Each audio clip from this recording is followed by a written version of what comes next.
Today I'm going to show you how to obtain the ultimate Stomp Box kick drum sound. Many people try and give up on using one of these because there aren't too many great options in my opinion. And if you appreciate the hard-won info that I'm about to share with you, please hit the like, subscribe, and notification bell. That's going to help out my channel, my music career, and ultimately I'm going to be able to share more info like this because I'm going to keep getting to buy cool stuff and test it out for you. In my years of testing different Stomp Boxes, because I knew it was something I had to have, I couldn't find the perfect combination of sound, the size of it, and also just the ergonomic, like how much I had to lift my foot up to hit it, and also having it in front of my pedal board just the way that I wanted to. I tested a lot of different EQ pedals, boosts for low ends or cutting high ends, or just using my mixer to cut the lower high end.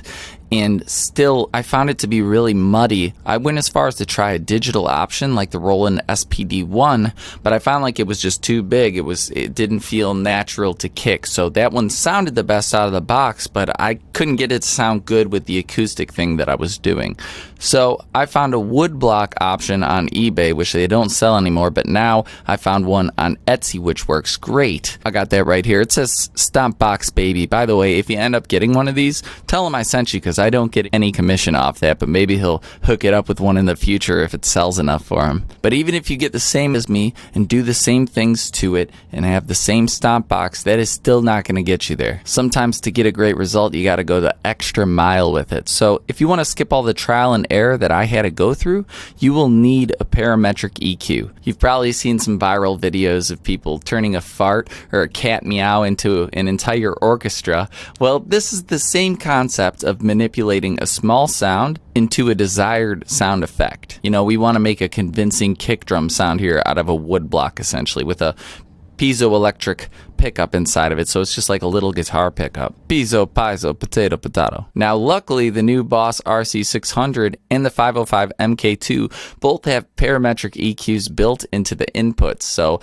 I don't need to bring any extra gear with me. If you have one of those digital mixers where you can use the iPad as the screen, you can pull up what I'm about to show you in my DAW. It doesn't matter how you get a para EQ, all that matters is that it works well, and I just want to show you how to get my preferred settings in which I found have worked marvelously on every speaker system that I've tried. Before, you know, if you just cut out the highs and a little bit of lows on like a regular mixer, there's still so much mud in the mix, and some systems you can hardly hear the kick even though it's coming through and just kind of wrecking a bunch of your other sound. It's probably not good for your speakers either. So here we go, looking into the DAW. Let's check out what the parametric EQ sounds like as I just tap this wooden Stomp Box on my desk. So first off, no EQ. This is what it sounds like when I tap it. It's got about 40 dBs of gain going straight into my Apollo 8P by Universal Audio. Now I'm going to just cut out the high end.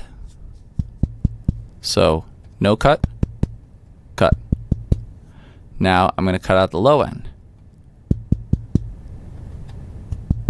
If you have big speakers that have a subwoofer, you will hear the difference there, but in a room, that's going to be really obvious. So even if you don't hear those low end parts, so long as you hear the drum, cut it up as far as it still sounds like it's got some low end to you, because all of that low muddiness is going to hurt your sound ultimately. But still, I'm not stoked about that yet. So what I do is I give a boost where I cue it. I tighten the cue up a little bit right here at 100 hertz. Now let me sweep this for you so you can hear why I decided to do this. So there's where I like it. Lower, depending on your speaker system. Right here is where I find like the stop really starts coming through. Now listen to this when I sweep the high end.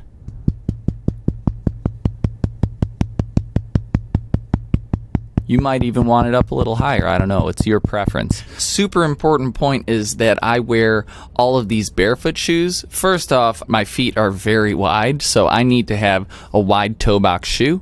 But also, because they're so thin at the bottom and they're so flexible, it makes it so I can really kick that stomp very well and hit all of the intricate pedals that I need to and never really miss. Whenever I wear like a thicker pair of shoes, I'm a little bit off balance on the mat. Also, the kick, it's going to sound different. Like if you have a thicker rubber on the bottom of your shoe, or if it's softer or harder, it all matters. So I wanted to mention the shoes. If you get these below, I get like a discount code in the future if you use my link, but you also get a discount. So if you want to check out these shoes, here, let me show you one more. These as well. They got some dressier looking ones too. And honestly, they're the best shoes I've ever worn in my life. They're freaking amazing. They're called Vivo Barefoot. Once again, please hit that like and subscribe, and I will see you in a new video soon. Peace.